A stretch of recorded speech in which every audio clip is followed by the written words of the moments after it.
Dadi wong musuhe akeh lah nak lomo, bahkan nglomani musuhe mesti dadekno disenengi. Wa bukhluhu utawi medhite rajul. Wa bukhluhu te medhite rajul yubghiduhu iku iso gedhe apa bukhluhu hu ing rajul. Auladi maring anak-anake rajul. Dadi wong nak medhit anake apa gedeng. Ning tanggane diservis mbek wong tuane. Gak diservis. Akhire luwih seneng apa? Tanggane. Nyileh sepeda motor wae bapake ora oleh, malah akhire nyileh kancane. Akhire ra utang jasa mbek bapake, utang jasa mbek wong tuane. Kulo nu cerita elek banget, ora trimo elek-elek banget. Ada orang soleh, menawa ya rada goblok. Mestine ya goblok. Wong soleh iku saking fanatike anak, didik anak ora oleh numpak sepeda motor, ora oleh nyetel TV. Singkat cerita wong soleh iku tuwek, sepuh-sepuh meh mati nu sowan kula, mbek nangis. Anak iku ilang katuten tangeran ning di pokoke irang. Gara-garane iku pertama cah iku iso numpak sepeda motor ya disilai kancane, roh rasane ndelok TV ya disilai tanggane. Akhirnya nyuwun sewu tangga iki lala rapati salat ngejak anake wong saleh iki merantau ning Jakarta. Akhirnya lam yusolli, katut ra salat. Ku nangis. Nangis ku siji nangisi anake, nomor loro nangisi tobat. Tobat getun kula riyen mbek Ki Nur Salim iku Gus rapati cocok. Perkarane ambek anak kok longgar, ambek jenengan ya rapati cocok mbek anak longgar. Saiki kula anak. Dadi kula niku tobat njaluk sepura wis kadung ra disepuro jenengan wis kliwat ta ngene. Mergo terus tak omongi, bapak kula niku luwih di perhitungan timbang jenengan. Jadi tadi, ya bener anak rapati oleh delok TV ku apik, tapi probleme ketika kamu terlalu melarang, iki marsale bocah. Bocah ketika terlalu dilarang ndelok ning tangga. Ya nek ndelok ning tangga tok ora masalah, tapi ngrasa utang jasane. Sing dadi masalah kan ngrasa utang. Nah, ketika ngrasa utang jasa, artinya kan keinginan tangga iki luwih dituruti tinimbang bapake. Ya nak tanggane saleh, nak ora. Utawa nak terus nyimpul ngene, ternyata kelakuane wong salat mek sing ra salat apa sing ra salat ora sing ra salat iku lomo, sing salat medhe. Nak nganti kesimpulane ngono piye? Oh parah kan, ternyata prilakune wong ra salat luwih apik timbang sing salat. Fa inna hadzal musolli sing salat iki bakhil, sing ra salat lomo. Mulane ana kiai medhit ku kiai aneh. Pomne wis medhit narjet nak pengajian yuk bayaran aneh meneh malah wis super aneh malah. Mareni ngono utek-utek niku mareni. Mesti nak saleh iku sing menisan ya saleh ya lomo, minimal iku ikhlas. Nak ra iso lomo ikhlas. Dadi fair. Wong liya ya ora mbok arep-arep kowe ora kena diarep-arep wong fakir, paham ya, tapi ikhlas. Niku yang paling saya khawatirkan. Makanya kemarin pas acara 100 harinya Mbah Mun, kula bela Mbah Mun niku mati-matian termasuk yang saya bela adalah Mbah Mun itu baik sama siapa saja, termasuk mbek wong fasik. Karena tadi kalau orang fasik itu utang jasa mbek wong soleh, setidaknya kepengen niru wong soleh. Tapi nek wong fasik hanya punya utang jasa mbek wong fasik, dia akan selalu terikat sama orang fasik. Misalnya ketemu koncone fasik disangoni, ketemu koncone fasik ditraktir, pas ketemu wong soleh di sini sih. Akhirnya mbek wong soleh dendam, ambek wong fasik tertarik kan. Makanya saya punya hadis untuk makalah itu. Rasul akli badal iman billah at-tawaddud ilan nas wastinaul ma'ruf ila kulli barrin wa fajirin. Jadi setelah akal mengantar kita iman billah, akal harus kita gunakan untuk supaya kita berperilaku simpatik dan berbuat baik kepada siapa saja ila kulli barrin, baik pada orang baik maupun orang fajir, orang lajur. Logikanya tadi, misalnya Zaid itu fajir, ketemu tambahannya fajir ditraktir, dikeimangan, ketemu soleh di sini sih. Dia nggak mungkin tertanam simpatik sama orang soleh karena kenangannya buruk. Sementara sama orang fasik dia tertarik karena kenangannya baik. Kayak apa buruknya kita kalau ngandapi semua? Mengenai sak rokok wong soleh-soleh itu ya apian kabeh. Bapak mbok sapa ya apik. Mbah Mun ya apik.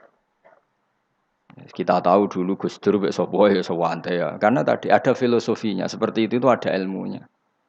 Tapi ya ana wong sing ilmune iku mok tuke wong apik, wong elek apiki kurang penggawean ya wis ilmune lagi tok kono ya apik wae pancen ngajine lagi tok kono.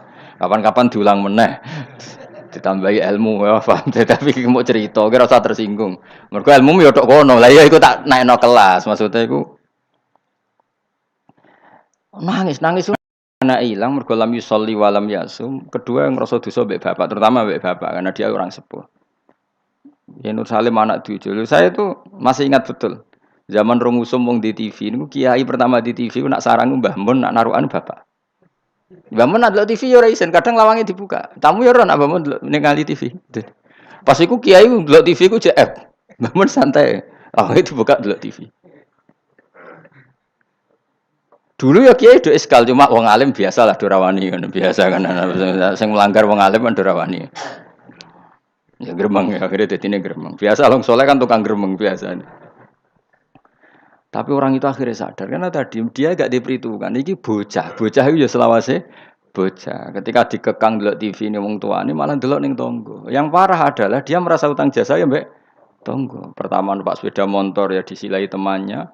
Akhirnya koncone iku wayahe umur kerja katut. Karena di rumahnya dia koyo neraka, ora tau dikek dhuwit sebelah ikon ngaji. Servisnya kurang kok. Perintahnya banyak. Wong tentara wis digaji. Satpamnya digaji. Jadi kan kon ngaji terus tanpa gaji. Lan kula ambek anakku semua yang pun. Lho anak kula terus digugah biasa nganti sakniki. Memang itu ajaran saya. Istri saya itu kan keluarga Sidogiri itu dulu eskal. Zaman Bi Haji Alid Hasan itu anggar bete juk dhuwit kula turulah digugah. Memang saya perintahkan. Dulu ya eskal istri saya tapi tak terangno. Orang paling harus terganggu oleh anaknya itu orang tuanya. Nah aku ra digugah terus jaluk mbak-mbak kangkang saking mbak-mbak kangkang. Orang harus terganggu oleh anaknya itu orang tuanya. Kalau Sidogiri kan adatnya kan enggak sopan seperti ini. Saya bilang sopan itu kebutuhan setelah ilmu. Menurut ilmu adalah anak yang harus diganggu anak itu orang tuanya itu menurut ilmu. Sopan kok sih, bakas kok sih. Nomor loro telu. Aturan ilmu ditegakkan dulu. Bahwa jadi korban anak harus orang tuanya. Ketika anak ingin uang harus orang tuanya yang jadi korban. Jangan orang itu ilmu. Yang kedua kalau kita baru bicara etika. Nek iso jaluk pas tangi masalah iki bocah. Lah nak nuruti etika kowe yo dhuwit aku yo pas aku seneng pas apian. Akhirnya bojoku nurut karena bojoku ya keluarga kiai suka ilmu. Saya gede-gede nggih mari piyambak. Angger gede-gede nggih isin piyambak mari napa? Piyambak. Tapi kan jelas bocah iki utang jasane mbek wong tua. Bahkan saiki sudah gede mikir bapak iku apik tenan turu tak gugah wae gak tersinggung. Lho kula biasa 10 menit turu digo anak kula jam mlaku-mlaku iki kula mlaku-mlaku. Berapa kali saya ngaji terlambat 10 menit, 5 menit gara-gara anak kula nembe dugi lunga, piyambak jam mlaku-mlaku tak turuti. Karena jangan sampai kita ini misalnya demi ngaji, anakku njok mlaku-mlaku ora tak turuti. Akhirnya anak saya itu dendam sama ngaji. Gara-gara ngaji aku gak dijak mlaku-mlaku bapak. Akhirnya nganggap ngaji ku problem. Akhirnya roh rohin itu problem saya gitu. Oh bapak demi keriting memang kan gitu. Roh Mustafa demi jenggot ya kan gitu. Kan panjang. Akhirnya roh rai-rai iki rai trauma kan. Nah, itu kan gak bagus. Tapi nak tetap mlaku-mlaku, nggak wis bar pas mlaku-mlaku tetap ngaji. Anak itu punya kesimpulan ternyata saya masih nomor 1. Keriting nomor 2. Keritingnya ya maklumi nak waras. Umpamanya aku ora anake kadang. Makanya saya itu dugaan saya kenapa Rasulullah ketika beliau sujud Hasan Husain ini menganggap Rasulullah digo jaran-jaranan. Cara Jawa digo napa? Rasulullah ditumpaki mbek Hasan. Sing masyhur itu Hasan. Ya tentu Hasan Husain tapi sing ning riwayat itu Hasan. Iku Rasulullah lama sekali sujud. Sampai sahabat itu karena saking dekatnya wahyu, zaman itu cara berpikir ahadasa fihi syai'un atau ahadasa fin nabi syai'un. Apa nabi ada wahyu baru sehingga sujud selama itu. Jadi sahabat belingu ya penting. Akhirnya orang sing ndangak ya rugen-rugen niku ndangak. Mergo sujudnya agak wajar apa? Kan nabi kan tentu istiqomah, biasanya 2 menit ya 2 menit, biasanya 1 menit. Ini kok sampai 5 menit semua. Akhirnya sahabat sing gak terima ndangak. Iki ada wahyu baru bahwa aturan sujud harus selama itu. Ndangak. Jebule ono Hasan. Oh iki to perkarane. Tapi baru kayak sahabat beling iki ono riwayate. Cara dekne ra nginceng. Jadi kadang beling ya penting. Tapi sing beling ben sahabat. Mergo tetep akeh ganjarane. Iki ora usah salat dangak-dangak ngono ora usah. Kau belingi sahabat paling ngono belingmu kebablas. Akhirnya Nabi ngendikan, tadi saya sujud, sebetulnya saya ingin standar, ingin istiqomah, tapi ada cucu saya. Terus alasannya Nabi, ben putuku ramangkel be aku. Jangan sampai kebaikan itu jadi problem bagi anak cucu kita. Coba misalnya Nabi kiai-kiai nyara saiki. Cah cilik nomor tok ora usah masjid biasanya.